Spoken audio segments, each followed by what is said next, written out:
نحمده ونصلي على رسوله الكريم رب اشرح لي صدري ويسر لي أمري واحلل عقدة من لساني يفقهوا قولي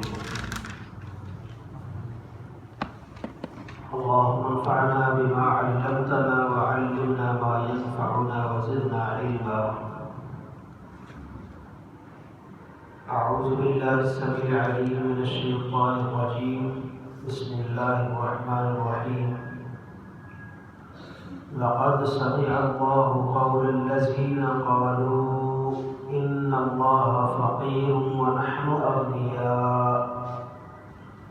سنكتب ما قالوا وقتلهم الأنبياء بغير حق ونقول ذوقوا عذاب الحريق. لقد سمع الله البتہ تحقیق اللہ تعالیٰ نے سن لیا قول الذین قالوا ان لوگوں کی بات کو جنہوں نے کہا تھا ان اللہ فقیر ونحن اغنیاء، بے شک اللہ تعالیٰ فقیر ہے اور ہم غنی ہیں. سنکتب، ہم لکھ رہے ہیں ما قالوا، جو وہ کہتے ہیں، وقتلهم الانبیاء بغیر حق، اور ان کا انبیاء کرام کو قتل کرنا بغیر حق کے. ونقول، اور ہم کہیں گے، ذوقوا عذاب الحریق، جلانے والا عذاب چکھو. ذالک بما قدمت ایدیکم، یہ اس سبب سے تھا کہ جو آگے بھیجا تمہارے ہاتھوں نے. وَأَنَّ اللَّهَ، اور بے شک اللہ تعالیٰ لَيْسَ بِظَلَّامٍ لِلْعَبِيدِ، اپنے بندوں پر ذرہ بھی ظلم کرنے والا نہیں ہے.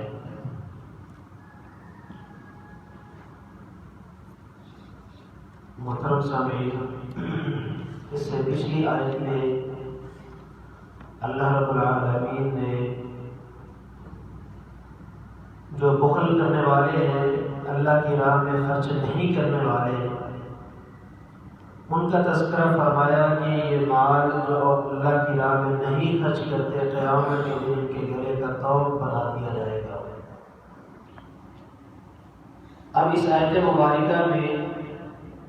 یہودیوں کے ایک اعتراض کا جواب دیا جا رہا ہے. حضرت عبداللہ بن عباس رضی اللہ تعالی عنہ بیان فرماتے ہیں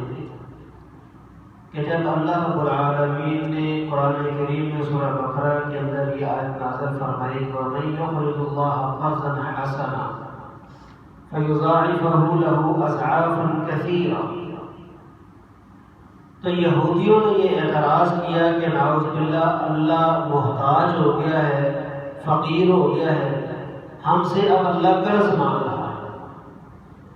تو ان کے جواب میں اللہ رب العالمین نے پھر یہ آیت نازل فرمائی کہ اللہ محتاج نہیں ہے، فقیر نہیں ہے، ہم تمہاری ساری باتوں کو نوٹ کر رہے ہیں. قیامت کا دن آئے گا تو تمہیں تمہارے ان اعمال کی وجہ سے کہ جو تم نے اللہ رب العالمین کی شان میں گستاخیاں کی ہیں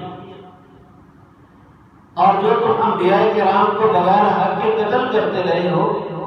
اس کی وجہ سے تمہیں کیا اپنے کردار تک پہنچائے. اور تفسیر ابن کثیر کے اندر انہوں نے ابن ابی حاتم کے حوالے سے ایک روایت نقل کی ہے کہ سیدنا ابوبکر صدیق رضی اللہ تعالی عنہ ایک دن گزر رہے تھے تو یہودیوں کے ایک مدرسے میں چلے گئے،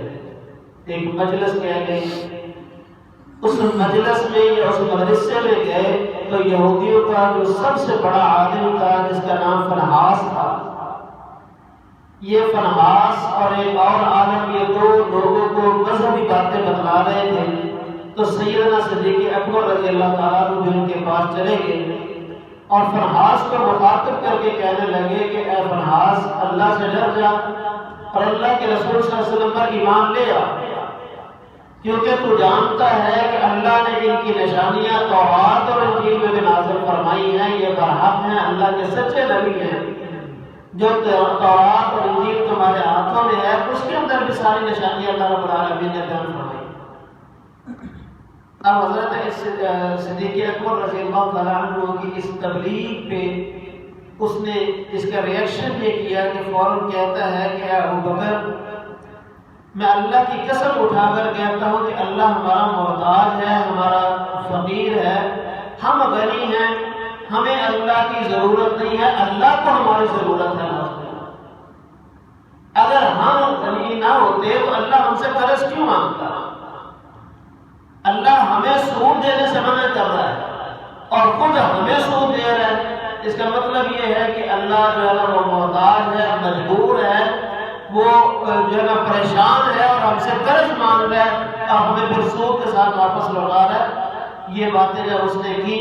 تو حضرت ابوبکر صدیق رضی اللہ تعالیٰ عنہ سے اللہ کی یہ گستاخی برداشت نہ ہوئی، تو بڑے مجمع میں اس کے منہ پہ تھپڑ مار دیا اور ساتھ کہا کہ اگر ہمارا یہودیوں کے ساتھ معاہدہ نہ ہوتا تو میں اللہ کی قسم اللہ کے دشمن کے سر اتار دیتا۔ اب یہ بات یہاں پہ آئی گئی ہوگی، حضرت ابوبکر صدیق واپس آ گئے۔ اب یہ فنحاس اور اس کے ساتھیوں نے پروگرام بنایا اور نبی کریم صلی اللہ علیہ وسلم کے عدالت میں پہنچے اور آ کر کے شکایت کی کہ حضور یہ دیکھو ابوبکر نے یہ معاجرہ کیا ہے کہ ہماری بھری مجلس میں، ہمارے عالم دین پہ، معزز بندے پہ ابوبکر نے ہاتھ اٹھایا، تھپڑ مارا ہے، کوئی وجہ بھی نہیں ہے، کوئی سبب بھی نہیں ہے، تو ہمارا مطالبہ ہے کہ میں ابوبکر سے بدلہ لے کر نہیں۔ اب یہاں عدالت نبوی میں بھی انصاف ہوتا ہے۔ نبی کریم صلی اللہ علیہ وسلم نے ابوبکر رضی اللہ تعالیٰ عنہ کو بلایا، پوچھا ابوبکر یہ کیا ماجرا ہے؟ حضرت ابوبکر صدیق رضی اللہ تعالیٰ عنہ نے سارا واقعہ سنایا کہ اللہ کے محبوب پیغمبر صلی اللہ علیہ وسلم یہ باتیں ہوئی ان کی مجلس میں، تو یہ اللہ کی انہوں نے گستاخی کی، تو میں یہ اللہ کی گستاخی برداشت نہ کر سکا، تو لہٰذا میں نے اس کے منہ پہ تھپڑ مارا، یہ معاہدہ تھا ورنہ میں اسے قتل کر دیتا۔ اب جب نبی کریم صلی اللہ علیہ وسلم سے پوچھا فنحاس سے، تو فنحاس صاف مکر کے کہتا ہے نعوذ باللہ من ذالک، یہ ہمارا بھی تو رب ہے، یہ رب تمہارا ہے تو ہمارا بھی تو ہے نا، ہم اپنے رب کی شان میں کیسے گستاخی کر سکتے ہیں؟ کیسے ہم اس طرح کی باتیں کر سکتے ہیں؟ یہ تو نعوذ باللہ ابوبکر جھوٹ بول رہے ہیں، اگر یہ سچا ہے تو ابوبکر سے کہیے کوئی گواہ لے کر کے آئے۔ اب نبی کریم صلی اللہ علیہ وسلم کی ظاہری بات عدالت انصاف پہ مبنی تھی، آپ نے ابوبکر سے کہا کہ ابوبکر سے گواہ لے کر کے آؤ۔ حضرت ابوبکر کہنے لگے کہ اللہ کے محبوب پیغمبر وہاں گواہ کون لے کے آئے؟ وہ سارے یہودی تھے، یہی لوگ تھے اور یہ مکر گئے، میں کیا کر سکتا ہوں؟ تو نبی کریم صلی اللہ علیہ وسلم نے کہا کہ ابوبکر یہاں دو ہی آلے ہیں، یہاں تو گواہ، اگر گواہ نہیں تو پھر قصاص کے لیے اپنا چہرہ آگے کرو، یہ تمہارے چہرے پہ تھپڑ مارے گا اسی طرح جس طرح تو نے اس کے منہ پہ تھپڑ مارا تھا۔ حالانکہ آپ کو یہ دل نہیں تھا، آپ سمجھتے تھے کہ ابوبکر سچا ہے، ابوبکر وہ ہے کہ جس کے بارے میں اللہ رب العالمین نے یہ گواہی دی ہے کہ یہ ابوبکر سچا ہے۔ تو جب یہ بات ہوئی ابوبکر کہنے لگے گواہ تو کوئی نہیں ہے، تو اللہ رب العالمین نے پھر اپنے نبی کے یاد کو جو ہے نا وہ اس کی توہین نہیں ہونے دی، بلکہ فوراً یہ قرآن اتارا، فرمایا کہ اے نبی اگر کوئی گواہ نہیں ہے تو میں رب آسمانوں میں بیٹھا یہ سارا منظر دیکھ رہا، میں نے ان کی بات سنی ہے، دنیا میں کوئی گواہی نہیں دیتا، نہ دے۔ یہ ابوبکر کے دشمن ہیں، آج بھی ابوبکر کے دشمن ابوبکر پہ تان کرنے کی کوشش کرتے ہیں، اس وقت بھی ابوبکر کے دشمن تھے۔ تو اللہ نے کہا یہ ابوبکر کے دشمن اگر ابوبکر کے ساتھ دشمنی کر رہے ہیں تو میں عرش و رب عرش پہ بیٹھ کے یہ گواہی دیتا ہوں کہ ان ظالموں نے یہ بات کی ہے کہ ان اللہ فقیر و نحن اغنیاء، لیکن ان کی یہ بات جو ہے نا اللہ فرماتے ہیں ہم نے نوٹ کر لی ہے، ان کا یہ کرتوت بھی، یہ بات بھی، اور پھر جو پہلے کرتوتیں کرتے آ رہے ہیں نا انبیاء کرام کو قتل کرنا بغیر حق کے، اللہ فرماتا ہے یہ بھی ہم نے نقل کیا ہوا ہے، اور قیامت کا دن دنیا میں ہم نے بھیڑ دے رکھی ہے، لیکن جب قیامت کا دن آئے گا نا تو پھر کیا ہوگا؟ ان کے ان اعمال کی وجہ سے، ان کی ان کرتوتوں کی وجہ سے اللہ فرماتے ہیں کہ پھر ہم انہیں کہیں گے وَنَقُولُ ذُوقُوا عَذَابَ الْحَرِيقِ، ہم کہیں گے کہ چکھنے والا جلنے والا عذاب چکھو۔ اور پھر اللہ فرماتے ہیں کہ یہ جو ہم انہیں عذاب دیں گے، جو سزائیں دیں گے، اور ان کی یہ سزائیں معمولی سزائیں نہیں ہوں گی، یہ انتہائی برا اور بدترین عذاب کی وعید ہے جو اللہ رب العالمین نے سنائی ہے۔ تو اللہ فرماتے ہیں کہ یہ بدترین عذاب ان یہودیوں کو کہ جو اللہ رب العالمین کے اپنے آپ کو محبوب کہتے ہیں، نحن احباء اللہ، ہم اللہ کے محبوب ہیں، وابناء اللہ، ہم اللہ کے بندے ہیں، بیٹے ہیں، یہ اللہ کا محبوب کہنے والے، اور حقیقت میں بھی اللہ رب العالمین نے ان کے ساتھ بڑی محبت کی ہے، بڑا پیار کیا ہے، جس کا تذکرہ پیچھے سورہ بقرہ میں گزرا ہے۔ یہ اللہ کی لاڈلی قوم تھی، لیکن اللہ فرماتے ہیں کہ یہ جو عذاب ہم انہیں دیں گے نا، دردناک قسم کا، یہ تکلیف دینے والا عذاب، یہ ہمارا ظلم نہیں ہوگا ان پر، ذالک بما قدمت ایدیکم، اللہ فرمائیں گے تمہارے اپنی کرتوتوں کی وجہ سے تم پر یہ عذاب آ رہا، ورنہ ہم نے تم پہ ظلم نہیں کیا۔